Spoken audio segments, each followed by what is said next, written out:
My name is Patrick McGinnis, and I'm the guy who invented the term FOMO. That's short for fear of missing out. Today, FOMO is an epidemic, and it's changing us so much that it sort of feels like we're evolving into a new species. But FOMO doesn't have to take over your life. You can find the power to choose what you actually want and the courage to miss out on the rest. I'll show you how right here on FOMO Sapiens. FOMO. FOMO. Welcome to FOMO Sapiens, the show about finding the power to choose what you actually want in business and life, and the courage to miss out on everything else. I'm your host, Patrick McGinnis, also known as the creator of the term FOMO, and I'm coming at you from AW360 Studios in the global capital of FOMO, New York City. So did you download the Headspace app on New Year's Day, use it for roughly a week, and then never open it again? If you did, and I did that so I know what it feels like, then you're probably like most of us. You want to take action in order to find a way to slow things down and act with intention. Try to find a way to live a more balanced and thoughtful life. But instead, after a few days of firing up Headspace, you get distracted, busy, and you pull yourself away from all those good intentions. And when you look up again, it's December. Nothing has changed, and you go ahead and renew your annual Headspace membership in hopes that you'll actually change things in the new year. Sounds depressing, but I am happy to say that if you are looking for a way to actually make a change, find some focus, then I have the perfect guest for you. He spent a lot of time thinking about how you can design the life that you actually want and how you can escape from the traps that keep you from that life. Khe Hy is the author of Rad Reads, a guide for professionals on how to live an examined life. He is also a contributing editor at Quartz at Work, an edition of the site that is focused on being a better manager, building your career, and navigating the modern workplace. Khe spent the first 15 years of his career in the financial services industry researching hedge fund investments. From 2007 to 2015, he was a managing director at BlackRock, which I believe is the largest asset manager in the world, where he oversaw the New York research team. Khe graduated from Yale with a BS in computer science. Wow. And he's here in the studio with me, so welcome, Khe. Thank you. It's a pleasure to be here. That's quite an illustrious intro. I know. I'm humbled. Well, I'm just reading your bio, but we're going to get into this more in detail and how you ended up sitting in this chair today. But I want to start with a question of uttermost importance to me, which is, what is giving you FOMO right now? Oh, man. What's giving me FOMO is the millions of things that I need to be doing as an entrepreneur. And so as a solo entrepreneur, you glamorize the freedom, you glamorize the control, you glamorize the fact that I can pick up and move to LA in 3 weeks, which I'm doing. But behind the scenes, there are so many things that I need to be doing. They are creating the pool of ideas that I'm going to write from. They are paying my taxes. They are fixing that little glitch in WordPress that makes all of my content look really weird. And some other things like, what is the long-term strategy of my business? And so there's a fixed number of hours in the day. There's a task list of 100 things, some super minute and some like 10,000 foot. And the reality is I'm only able to do 2 to 3 of those per day. And so the 97 other ones give me FOMO. Wow. I mean, I feel like you just described my life in a way that makes it even sound more stressful. We had a funny situation today. So for the benefit of the audience, it's now, I guess we're taping at about 3 o'clock in the afternoon. You were going to be here at 10 o'clock, and then I overslept. So I actually, just everybody had a rough morning. Yes. But when I woke up, I had all these messages from you that you were up all night with a sick child and with a lack of air conditioning, which I can tell you, this is summertime in New York City. It's rough. And it occurred to me as I read all your texts, and you're very good about keeping me posted on where you were, and I got like one email at a certain time of night saying like, I'm hoping to get some sleep, another saying, listen, I'm actually really tired, I don't think I can come in today. And I thought, like, part of he's feeling bad because he's uncomfortable, but then there's some FOMO in there probably too, Yeah. right? Because you're leaving in 3 weeks. I didn't even know that. Yeah. And we've been wanting to do this for a long time. So it's funny how when you work for yourself, it's like one thing if you work for a company, you miss a day of work and you like sort of don't get things done. It's another thing when you're an entrepreneur and you're trying to do things that push your business forward, and because of different unpredictable reasons, you can't do them. Yep. And I would say the specific thought that's going through my mind as I'm sending you these emails at 3 a.m. is, holy crap, this is a wonderful opportunity to be on an amazing show with my friend, to promote, and talk about the things that I'm passionate about, and I might miss it. I might screw it up and it might be gone forever. So yeah, add FOMO to the list at 3 a.m. Well, when I read your email, I think my first reaction, I saw multiple emails and messages, which I first of all, I appreciated that. But then I was sort of like, oh man, this is like a little annoying because like I've got a whole day planned out. But then having been in the same spot as you, I thought to myself, all I had was compassion, thinking, okay, number one, I get that. I get what that is. And number two, well, let's find another, like, why don't we be flexible? And Totally. Here we are today. Here we are. All right. So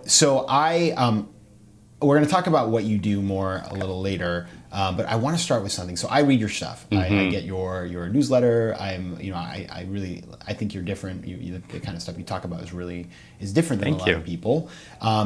And one of the things you talk about, I said this in the bio, is about living an examined life, which I could potentially take a stab at defining. But considering that you were the expert, what does that mean? Yeah. So I guess the way I think about it is that, I'm 30, I just turned 39.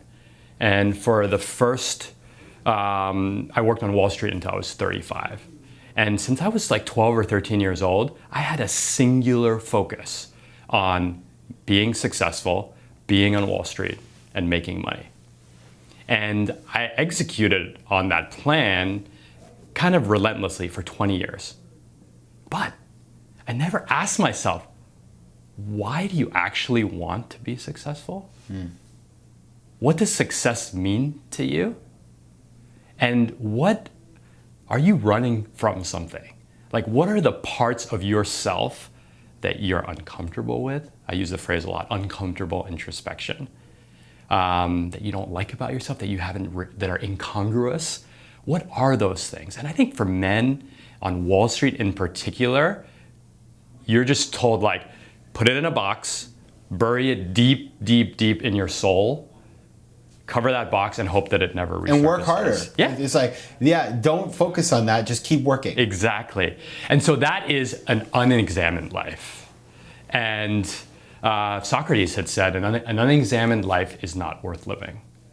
And that's actually where I got that tagline for Rad Reads. And so it took me a while, but 35 years later, I said to myself, you know what, all this time, I've let other people define success for me. Not only that, but I haven't defined it for myself. And then I take the time to say, what does success mean to me? Take a time to say, what is wealth?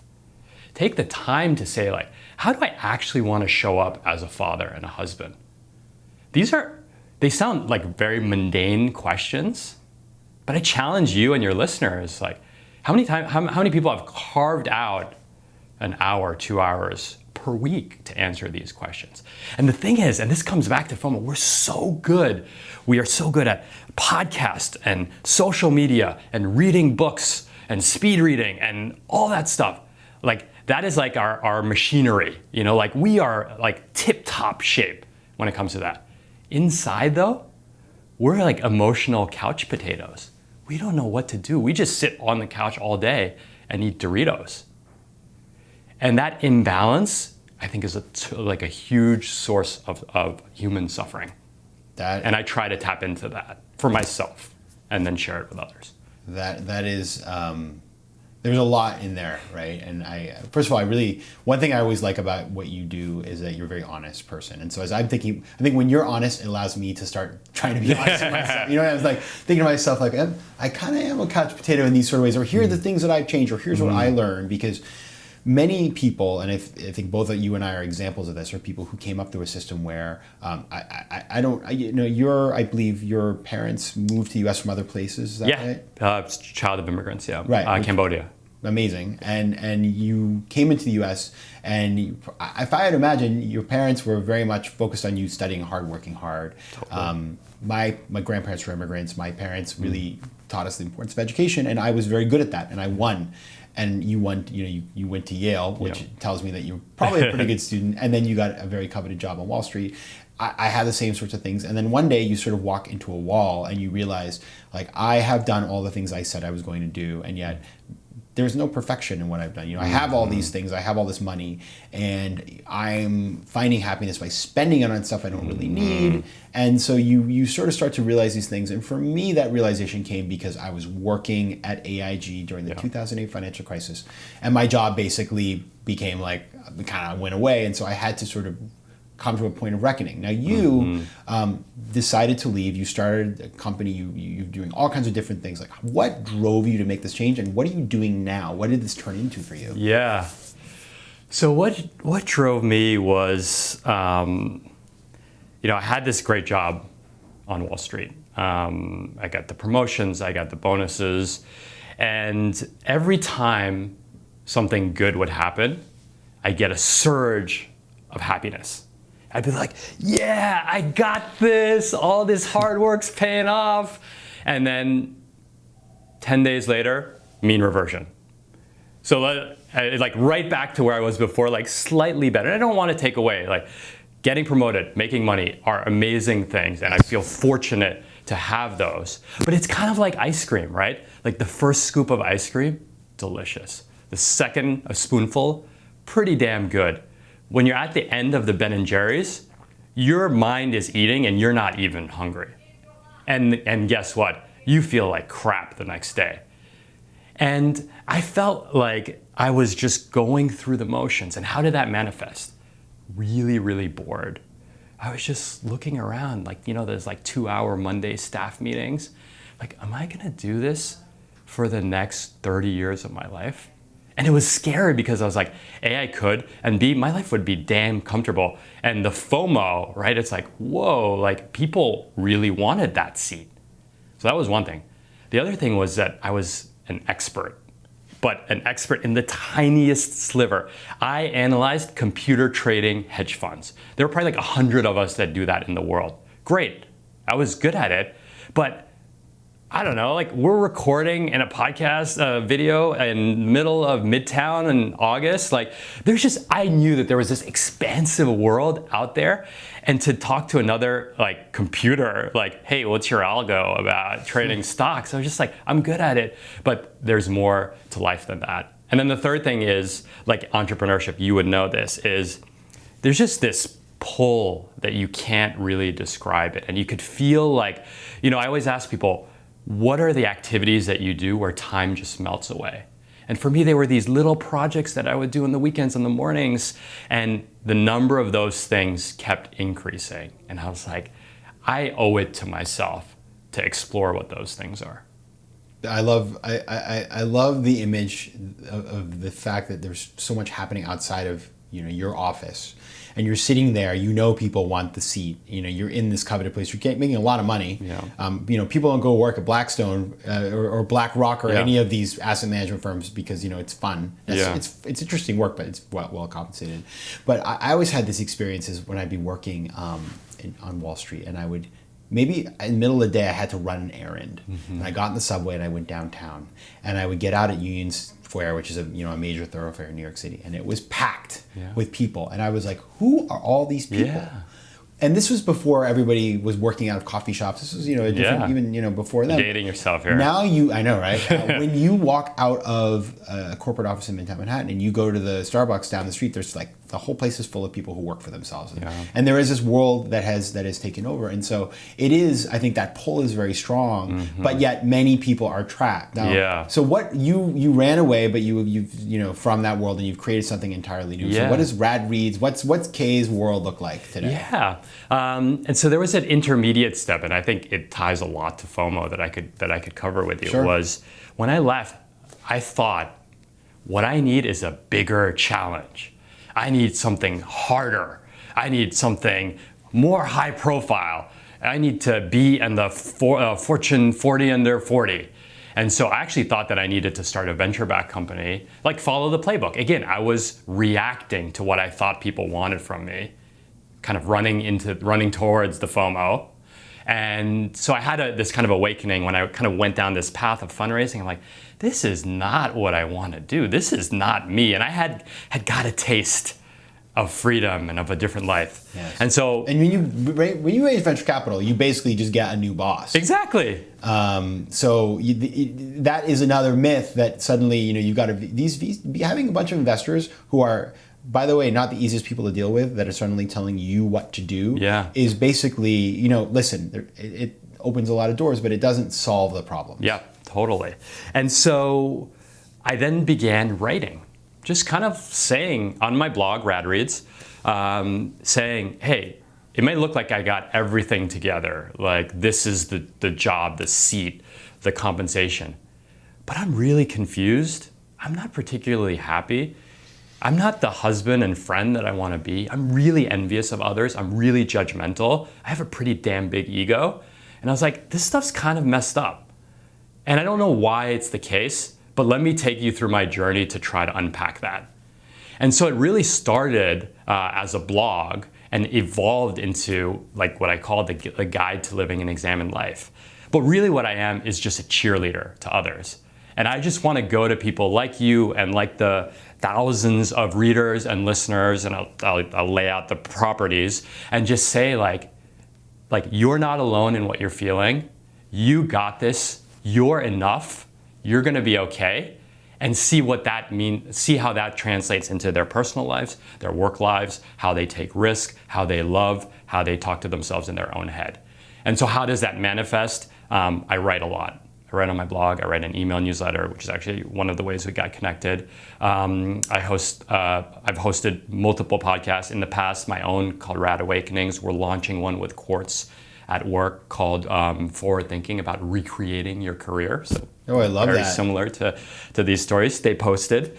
And then I just do a lot of this stuff on social media. I just share through different types of stories, which leads to public speaking, which leads to a little bit of consulting. And so really, I've just cobbled a lot of random things together.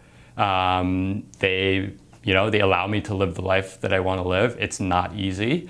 But most importantly, every day I get to create, every day I get to interact with members of my community, and every day I get to share my journey, which in my own way is very therapeutic.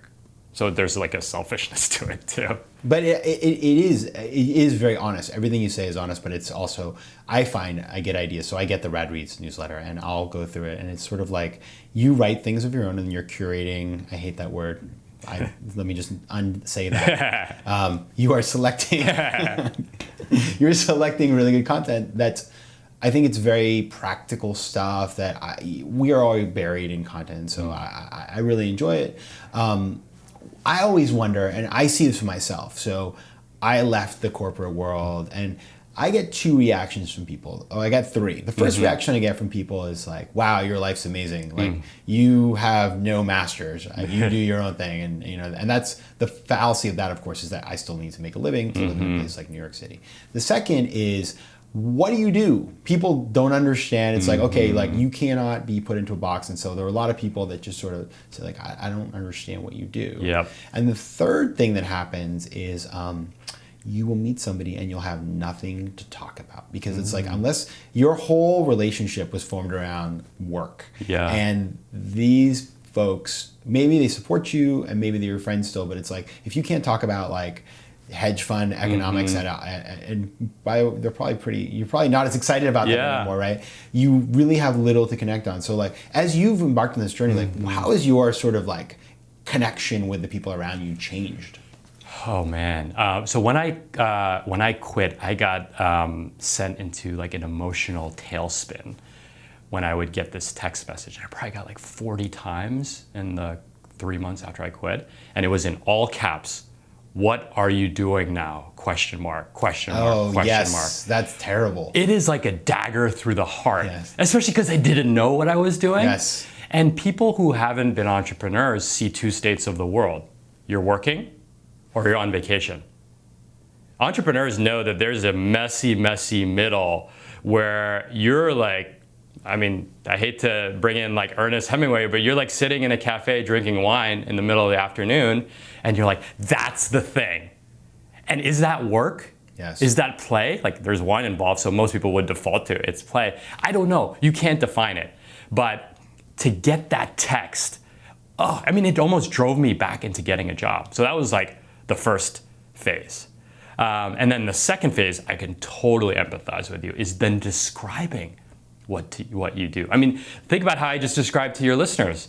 It took me like 30 seconds. Yes. You know, most people are like, give me something that I know, give me a label, so then I can like rank you and all that and understand you really quickly, because I don't want to go to through the effort to like piece together all the various constituent parts. But here's the thing, and this is where the examine life part comes in, the uncomfortable introspection. Are your insecurities just projecting that on the person who asks you that? Or is that person actually malevolent and being passive aggressive when they ask you that? We'll never know. Yes. But the only thing you can control is how you react. And so in learning how to control, and I use all these different strategies. At first I'd be like, I'm fun employed. So like I use like a laughing strategy. I totally did that. Wow. And then I use like the portfolio. I was like, da, da, da, da, da. But here's where the insecurity comes in. I would always say, like, I'm doing this. I don't really know what I'm doing, like throw in a little self-deprecation. And then I'd say, but I'm working the hardest I've ever worked. Because that was me playing to the labels of the person and being like, my identity, don't you think of me as a slacker. Because I'm not. That's my identity. And being a slacker in this society is like, you're a pariah. Yes. And this whole journey, this examine life, is just really letting go of that. Like I tell people when I see them, like I'm trying actively to work less. And it's really hard, but my goal is to work less. And I'm talking, like we talked to a friend outside. I'm not trying to build a massive company. Yeah. Not now, maybe later. Yes. I get it. When I quit my job, my brother, who's a jazz musician, sat me down and he said, you should take the first 6 months, because I plan to take off at least 6 months, mm-hmm. and I had saved for that, and it was in the budget. But he said you should get up every day for 6 months, not knowing what you're going to do that day. Mm-hmm. And I remember we were sitting at La Bonbonniere in the West Village of Manhattan, and I looked at him like he was crazy. Mm-hmm. And then I did it. Yeah. And it was almost like deprogramming myself from all these things about status and what. I used to have, when I would see friends who left work at 6 or 7 at night and I was there till 10, I thought that they were weak or failures or that they weren't good enough or not smart enough. Yeah, I was super judgmental about that. And because my value system and what I was praised on and what would make me successful was not that. And so it just didn't fit into my worldview of what is success, right? Yeah. And as I went through that deprogramming, I realized number one is, yes, it's really hard to describe when you're not doing something conventional, and it definitely hits your sense of self. Yeah. But number two is once you stop caring, and a part of it, you're just lost, right? You're trying to figure it out, and it takes time. Mm-hmm. But I found that once I got beyond that, and I started creating ideas and talking about things that mattered and doing the kinds of things that you're talking about, you then have a lot less time to sit around worrying about what other people are thinking, because you're putting stuff out in the world, and when you're doing that, you're starting to convince other people to share your ideas, to build a community, and those things are things that you could unfortunately never do when you're working. I mean, if you Googled me when I was working full time, there would be nobody except for Patrick McGinnis, the CEO of Ralston Purina, who was the Patrick McGinnis doing stuff. And now, years later, I mean, Patrick McGinnis from Ralston is retired. So, like, I'm owning the Patrick McGinnis's out there. Now, you're lucky. Your name is like, you're a one-of-a-kinder. Totally. Totally. But, there in that, what I hear is trust. Like there's a trust and like confidence, not in like the quiet confidence, but there's trust in the broader system and like how it all works together. And let's go back to the story of this morning where, I'm like, oh crap, I'm gonna bail on this podcast. It's really early in the morning. This. But then I was like, I just trust Patrick. And what's meant to happen will happen. And I can only control what I can control, which is like, I feel really crappy right now, and you probably don't want to interview me on 0 hours of sleep. Right. And look what happened. 6 hours later, we're having a great interview. Totally. And so it's like, how do you get to that point of trust, And people say trust in the universe. That's like a little wooey, but I do believe it. If you're able to kind of put yourself out there in a way that is like open and authentic and a little vulnerable, like the pieces will work.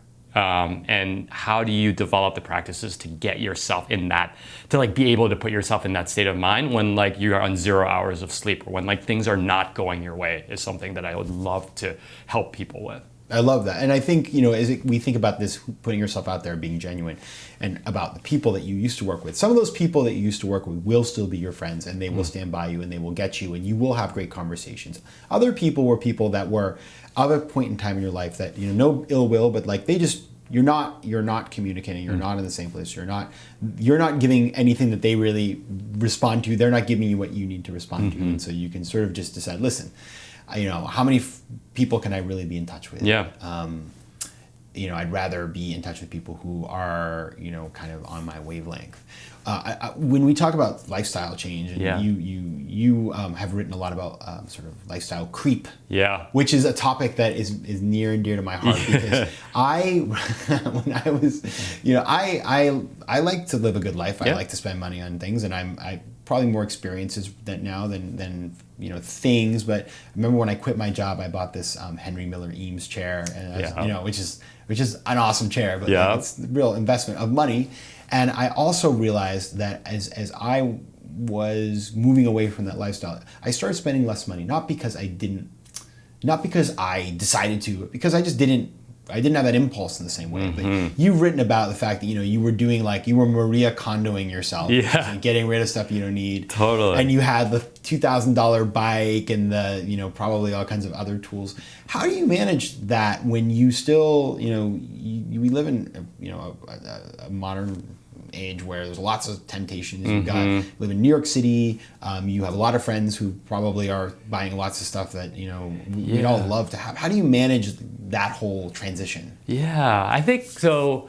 I'd say there's like a continuum. There's just like little hacks, and then there's kind of the 10,000 foot view of like what's really happening. And so I think the 10,000 foot view is more important. And so I'll start with that. A lot of it's like the ice cream example. Like, how do you get to the razor's edge without going over? And I mean, it's almost like a metaphor of life, right? It's like, what is the perfect amount of ice cream to not leave you yearning for more, but not making you feel like crap? And then, like, life is that. What's the perfect amount of sleep? What's the perfect amount of work? What's the perfect amount of fun? What's the perfect amount of sleep? And so I think that for me, to go back to your question, spending, there was always this it's like spending was this silver bullet to make some problem go away. So I remember it's like, I'm having this problem as an entrepreneur. All I need is a new iPad. And once I get it, because like there's this one thing that I need to do on an iPad that doesn't work super well on my laptop, once I spend that like $999 with like the $200 pencil, boom, entrepreneurship will be fixed. And you get that, and that's a lot of money for an entrepreneur, and no one needs another iPad, like really. And then it's like the bonus thing. It's like 2 days later, you say to yourself, nothing's changed. And so you start to notice these patterns. So you notice these patterns of like escapism, but then you also notice patterns internally. Like, I know the things that really, really make me happy. I love being like outdoors running, being fit. So like I will pay money for like exercise related things. I like reading a lot. I like magazines. So I'll pay money for books and magazines and things like that. And I love travel, so when we travel. But I don't really and I like Nikes. Like, I don't know if the camera shows, but I have like 20 pairs of Nike Air Maxes. But I don't like watches. I don't like briefcases. I don't like suits. I don't, there's most electronics outside of Apple products I don't like. And so you develop this awareness that you know what makes you happy, you double down on those things, and you're able to carve out the other things. And so then on the pragmatic side, I think it was Peter Drucker, the management guru, that said, what gets measured gets mastered. And so, the number, I do some coaching as part of my work, the number of wealthy people who have no idea how much money they spend each year is like 90+% in my like empirical, small sample set. And like they don't know if they spend like $5,000 a month or $17,000 a month. Like they actually don't know. And I was one of those. I mean, my range was not like that. And so just something as basic, like when I go through I don't budget. I'm 39. I'm too old to budget. I don't do it either. And my income's way too variable. But I go through my statements each month. I set a threshold, and I say I'm gonna just put a little X. I'm printing out the statement on anything that's over, say, like $400. And then I was like, okay, what was that thing? What was that thing? And then you're like, wow, that dinner actually wasn't that good. That dinner was crossed the razor's edge. And then you just know, with no judgment, but you just note, and you're like, were we frustrated that day and we just were like, let's go eat dinner, kind of like impulse buying or retail therapy. And then you develop that self-awareness. And the thing I'd add is my wife and I have really synced up our language in this. And so we're able to kind of have these conversations jointly around things like spending and around things like feelings and insecurities. We could talk about that That's separately. super smart. Because I think that challenge of when you do change your life, it's always easier to move up and spend more money, right? But cutting it back, and I've had friends who had friends who were affected by the Madoff scandal or in 2008 who lost their jobs and had to really restructure their lives. And I think it's a very difficult transition to make, and once you get beyond that, you realize a lot of those things weren't necessary. But the emotional, the feeling of a status that people have, those things can be extremely difficult to deal with, especially when you are somebody who's used to having certain kind of things that you can do. That you're presenting to the world. How you were somebody who worked on Wall Street, you saved money, so you had a sort of the ability to plan for this and to make some adjustments over a period of time, and so your adjustment, while meaningful, is one that you were able to sort of cushion. How about for somebody who's listening who maybe has not got a lot of money in the bank or something at this point in their life? How can they make smart decisions about money and about these sorts of elements so they can have the type of the type of experience you're talking about? Yeah. It's a great question. And I think the first thing I would say on that is like, I had saved a lot of money, and that enabled me to do what I did. Yeah. The thing that people ask me that question a lot, the thing that I also say is, I was 35, the stakes are higher when the opportunity cost was much greater. So that's just a mental consideration of having, earned more money. And then the other thing is my expenses were way higher, not because of like what I like to buy, but I was supporting like 3 dependents. And I tell people, if you go on Obamacare as a single 22-year-old guy with a high deductible plan, you could probably get like a $200 premium.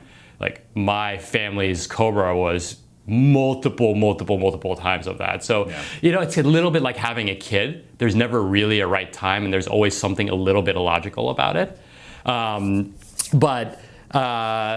Shoot, I lost my train of thought. Can you repeat the actual question? Really, what I'm driving at is, if you want to choose an exam in life, you are not necessarily able to budget for it, but you want to do this, and this is a show all about choosing the life you want. Yeah. Like now, knowing everything having gone through this whole journey, like what would you tell people to do? Yeah. So I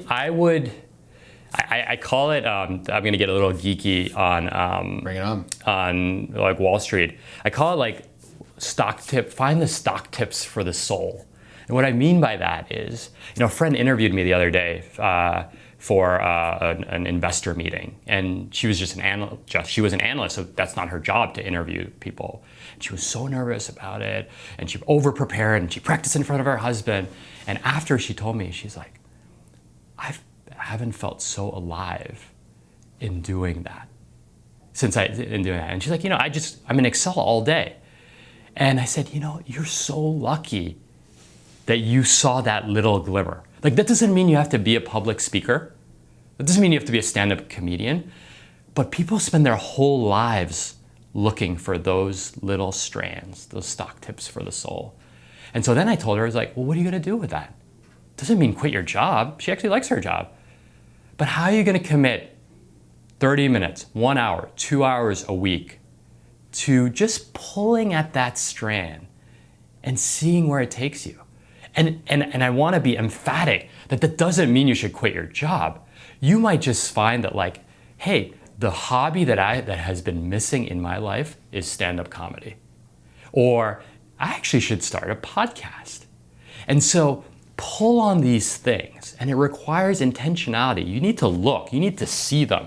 And if you're always like, that guy has the watch, and this person has the apartment, and this person stays at the Four Seasons, you're just gonna like steamroll through these little moments. Like when your jazz musician brother was just like, look around, like take it in.